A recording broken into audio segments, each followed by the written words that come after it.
오늘의 말씀은 출애굽기 20장 10절로 11절을 중심으로 해서 비둘기도 날아가 쉬는 여가와 안식에 대해 살펴보는 건데 은혜 받기를 원합니다. 지금처럼 이상 기온이 오기 전에 이맘때가 되면 문명권의 전 세계는 동서양을 막론하고 여름철 휴가 행진에 물결이 넘쳐납니다. 강아지는 데리고 가면서 할머니나 할아버지는 남겨두고 집을 지키게 해서는 안 됩니다. 젊은이들의 수입을 위해 열심히 일했기 때문이라면 노인들은 젊은이들이 오늘을 위해 살아오셨고 노동력을 잃고 집에서 갇힌 생활을 계속하다 보니 젊은 세대 못지않게서 데려가 살 수밖에 없습니다. 휴가는 더위를 피하거나 추위를 피하거나 피로가 누적되었을 때는 언제나 육과 영이 동시에 힘을 얻고 재충전을 위한 귀중한 시간을 가지라는 하나님의 사랑의 선물입니다. 시편 55편 6절의 기록을 찾아보면 나의 말이 내가 비둘기가 같이 날개가 있어 나를 나가서 편히 쉬리로다. 내가 멀리 날아가서 광야에 거하리로다 셀라라고 했습니다. 오늘날 여가는 구약성경에서는 한 줄의 안식과 7년 1주기로 하여 쉬도록 하는 안식년을 제정하여 사용하는데 이런 종교와 사회 국가에 대한 경제적인 관습 제도였습니다. 안식년의 제정의 목적은 종에게 자유를 주기 위함이라고 했습니다. 땅을 쉬게 하기 위함이라고도 했습니다.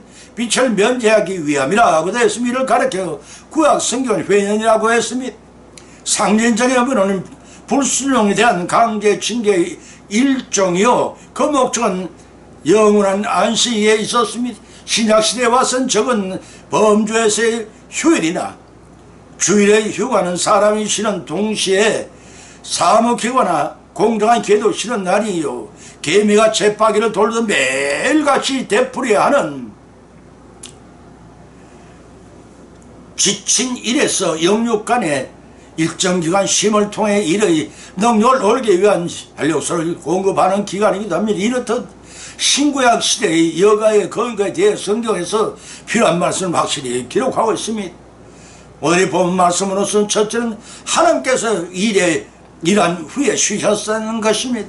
두 번째는 예수께서는 잠깐 쉬도록 명하셨습니다.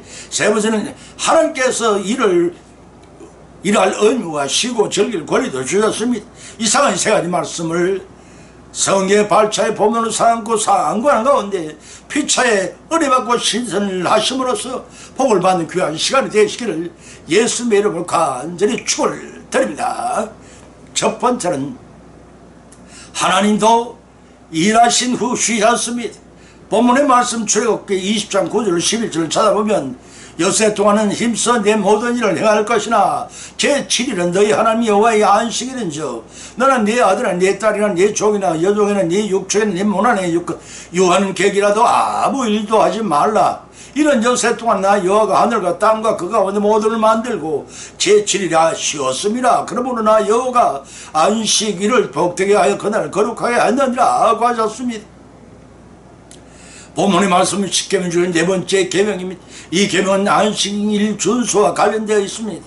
하나님께서 이 계명을 주신 두 가지 목적이 있는데 그 첫째는 하나님께서 6일 동안의 창조사역을 마친 후에 이 안식하신 것을 기념하라는 것입니다. 창세기 2장 3절의 말씀이 두 번째는 하나님의 안식에 동참함으로써 최후의 있을 하나님 나라의 영원한 안식 히브리서 4장 4절로 11절의 말씀을 예시하기 위함이었습니다. 엄밀한 의미에서 안식일을 제정한 하나님을 경배 드리도록 강제 규정을 통해 고장날 줄 모르고 일만 하는 미련한 사람들이 재충전을 위해 안식일 곧 주일을 마련한 것임을 알 수가 있습니다.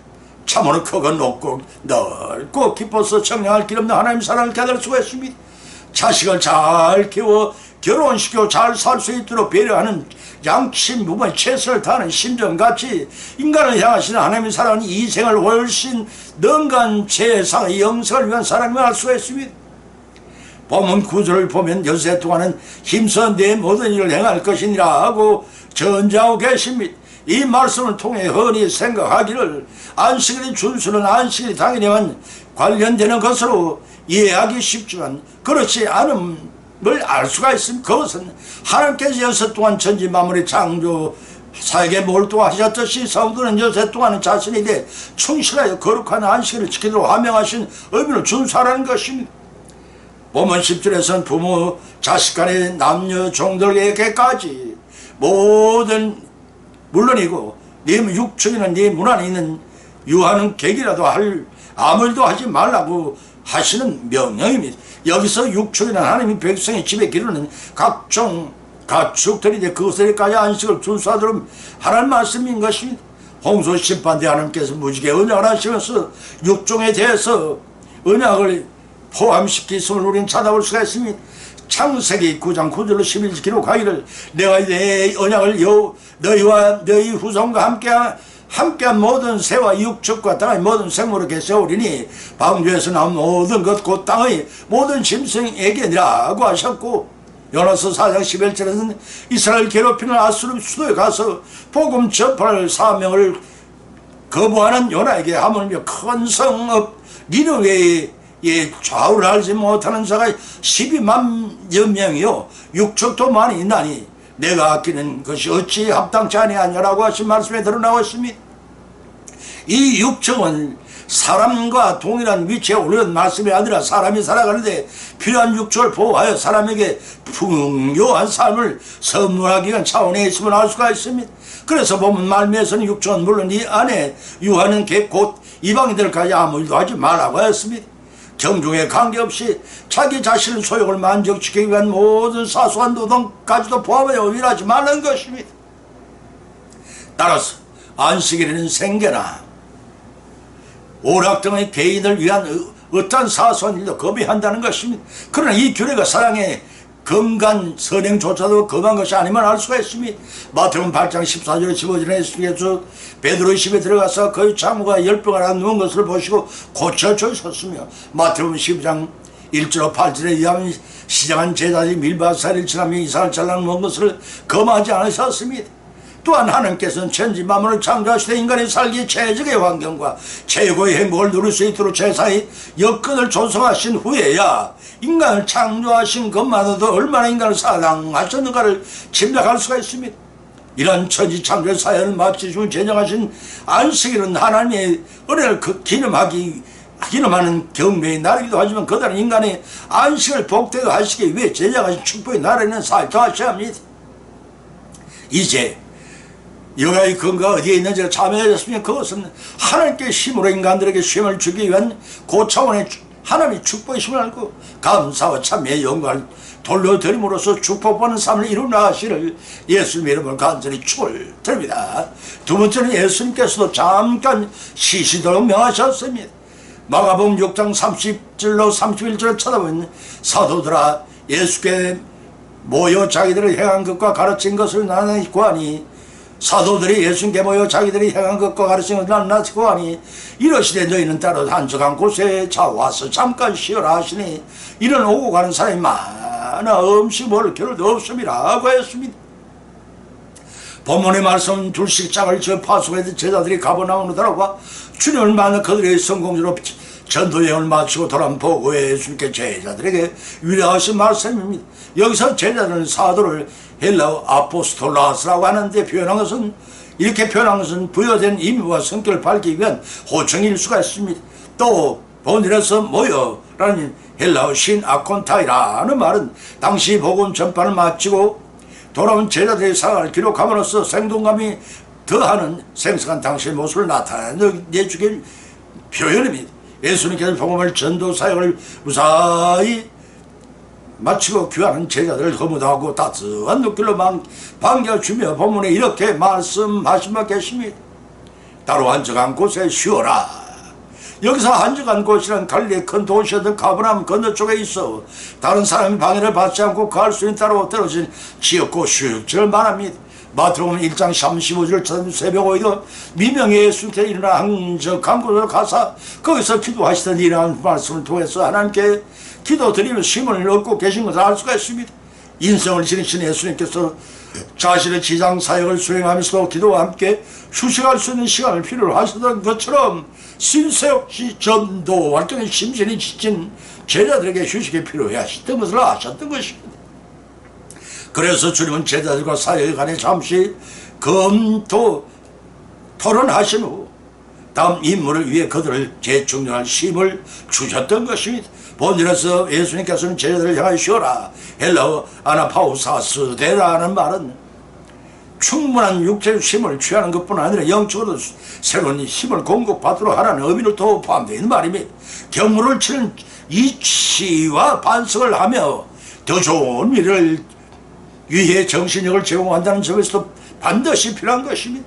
수식을 시행착오의 반성과 재충전의 시간을 갖지 못하는 생각이 얕아지는 배달을 막기 위해서 쉬는 장소를 한정한 것으로 밝히고 있습니다. 여기서 한정한 그 헬라어 에레모스라는 말은 구체적으로 밝히지는 않았지만 넓은 의미로서는 사람들이 밝기 출입이 많지 않은 인적이 드문 광야로서 이 광야는 주례급 그들의 조상이 하나님의 영적 교통을 하며 노예로서의 몽인을 버리고 휴식을 취하였던 장소로서 선지자 이사야와 예레미야 때의 이호세에도 또 다시 서민에게 영적 휴식을 제공했던 장소로 예시되었습니다.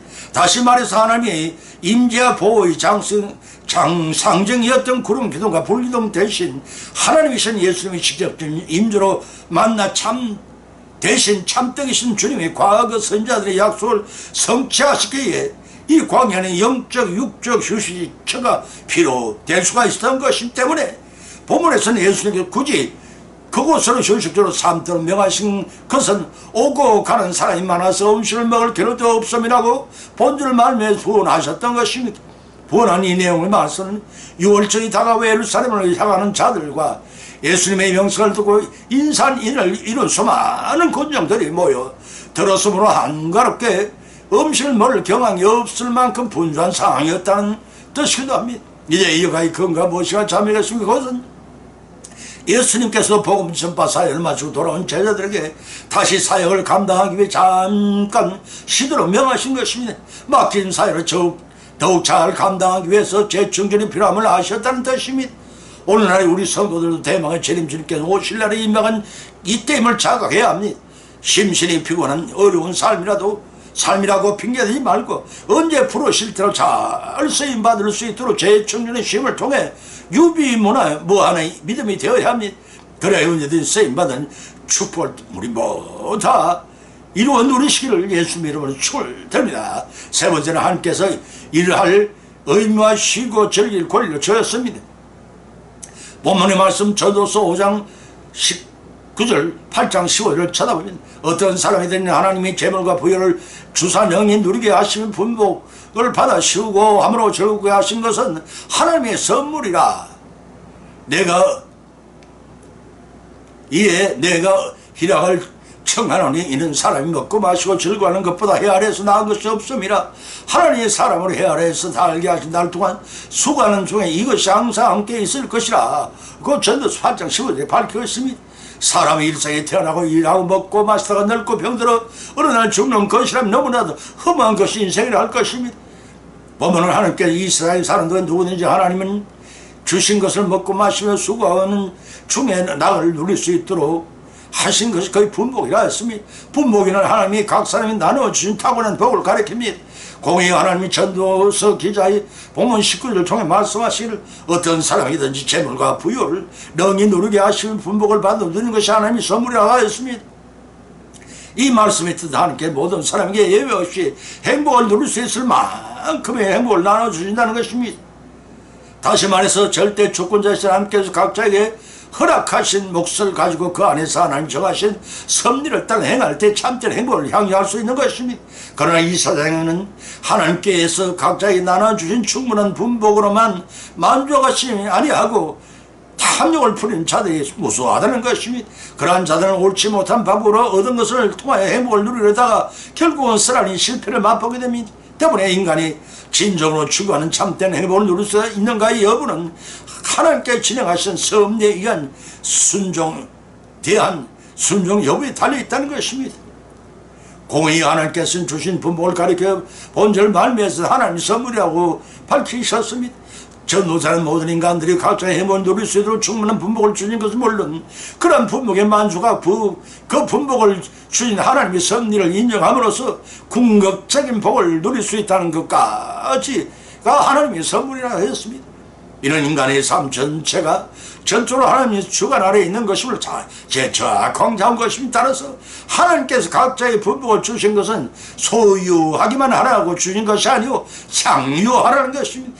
향유한다는 것은 누리고 지니라는 뜻으로서 이런 곧 여호와를 통해 분복 곧 탁월한 복을 향유하는 것임을 알 수가 있습니다. 본문 8장 10절에서 15절에서 기록하기를 이에 희락을 칭하노니 이는 사람이 먹고 마시고 즐거워하는 것보다 해 아래서 나은 것이 없음이라. 하나님이 해 아래 살게 하신 날 동안 수고하는 중에 이것이 항상 있을 것이라고 분명히 밝혀놓은 것이며 이 말씀을 요약하면 수고한 대로 희락을 누리게 하시는 것이 하나님이 각 사람이 마치 알맞게 나누신 선물이라는 뜻입니다. 여기서 희락은 육체적인 현황을 뜻하시는 것이 아닙니다. 오직 하나님께서 각자의 허락하신 분복을 따라 적극적으로 삶의 여가를 갖고 즐거움을 누리라는 것입니다. 누릴 줄을 모르고 인색하게 모기만 하는 자를 수전도라고 합니다. 모기를 힘쓰지 않고 더러운 족족 낭비하는 자를 당자라고 합니다. 이와 같이 전도자는 해 아래에서 세상에 벌어진 수많은 모순 앞에서 실망하고 자포자기하보다는 이 세상에서 벌어지는 모든 일들이 궁극적인 주관자이신 하나님께 대한 전적인 신뢰를 가져야 합니다. 자신에게 주어진 삶의 현실에 최선을 다하고 그 수고로 얻은 모든 기쁨을 잠시만으로도 만끽할 수 있는 여가를 가지라고 고민하고 있습니다. 이제 여가의 근거가 무엇이냐 자명해졌습니다. 그것은 각반 세상에서 하나님께서 일할 의무도 주시고 쉬고 즐길 권리도 주시다는 사실을 아시고 일할 때는 열심히 일하고 쉴 때는 충분한 쉼을 통해 하나님 주신 여가의 선물을 바르게 하려고 하면서 하나님이 기뻐 내리시는 축복을 다 받고 누리시기를 예수님의 이름으로 간절히 축을 드립니다. 결론을 맺습니다. 오늘 본 말씀 여호와의 건강 주일과 안신의 의미를 상고하는 가운데 비참 믿는데 은혜를 받았고 또한 세 가지 교훈을 받은 줄 압니다. 그 첫 번째는 여호와를 주신 근거는 천지 만물을 창조하신 하나님께서 역사 동안 일하신 후에 쉬셨다는 데 있습니다. 두 번째는 여호와를 주신 근거는 예수님께서도 다음 사역을 위해 제자들에게 잠깐 휴식하라고 명하셨다는 데 있습니다. 세 번째는 여호와의 근거는 하나님께서 분복을 선물로 주신 것은 일할 의무와 동시에 씻고 즐길 권리를 주셨다는 데 있습니다. 이러한 교훈을 받은 것을 거치지 마십시다. 이런 비록 천국에서 영원한 안식에 들어갈지라도 그를 위해 이 땅에서 지친 심신을 재충전한 각자의 맡기신 사명을 더욱 잘 감당하기 위해 여가를 즐기기를 하나님이 원하고 기뻐하십니다. 그 사실을 아시고 일벌레도 되지 말고 탕자나 게으른 자도 되지 말고 필요에 따라 여가를 선용하여 재충전해서 교회를 삼고 맡긴 사명을 잘 감당하고 실천하시는 순종의 삶을 통해 기뻐하시는 하나님의 축복을 받고 다 누리시기를 예수님의 이름을 간절히 축원을 드립니다. 찬송가 438장을 올리겠습니다.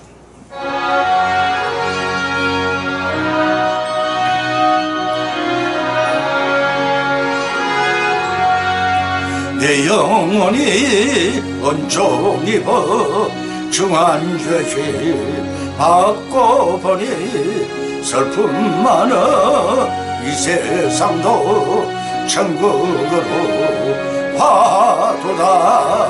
할렐루야 찬양하세.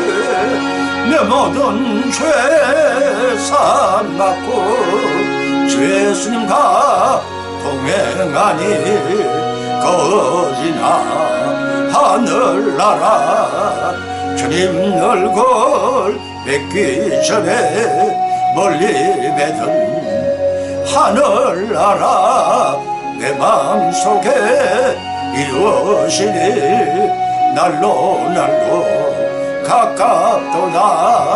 할렐루야 찬양하세. 내 모든 죄 사함받고 주 예수님과 동행하니 거지나 하늘나라.